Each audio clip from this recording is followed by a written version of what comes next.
สวัสดีค่ะ Oh my god, this bread is so delicious. This is sourdough potato stuffed cheese bread. This is perfect for dinner or breakfast. Look at the cheese melted inside. So delicious. And let me show you how I make it. But before I show you, let me taste it first. This is so delicious. And this is how I do it. I just peel the potato and boil it up until it's soft. It takes about 15 minutes. And then after that, you mash them like you make mashed potato. The potato need to be boiled very, very nice and soft. I add a little bit of milk, not too much, just to make sure that I can mash the potato. And then after I get that, I got 500 grams of mashed potato and nice and good texture. I have 7 grams of salt and 30 grams of milk powder.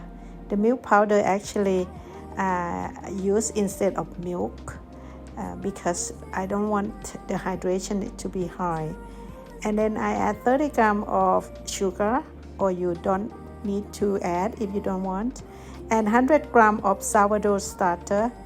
I add 100 grams of flour first just to see the texture. Then I add 2 eggs. Then I use my hand to mix it together. It's gonna be very, very wet from the beginning. You can see that. But it's all yummy ingredient there. You got egg, you got starter, you got some milk powder, you got some yummy mashed potato. This is very sticky. Before I add another 200 grams of flour, I just gently add a little bit by a little bit just to see the texture first. I live in very, very hot and humid country.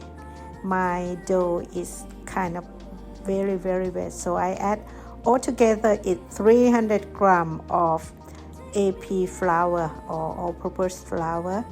Then I use my hand to knead until everything incorporates well. You don't need to knead a lot, just to make sure that everything mixes well together. And then I rest the dough for 30 minutes. And then after 30 minutes, I separate the dough into the portion 130 grams for one bowl. And then I flatten it out with my hand, and then I put a lot of cheese in there. You can use whatever cheese you want. I have mozzarella, cheddar, Parmesan. And then once I rest about 15 minutes, then I bake like I bake my English muffin. And this one is medium low and bake for 4 to 5 minutes, and then flip it over. Then you had a very nice golden brown crust at the bottom. And then cover the lid again and bake another 5 minutes. And then I remove it to the cool rack. This is so delicious. I highly recommend for those who have kids. The kids will love it. There you go. You can see the cheese is melted, and oh my gosh, this one's so delicious.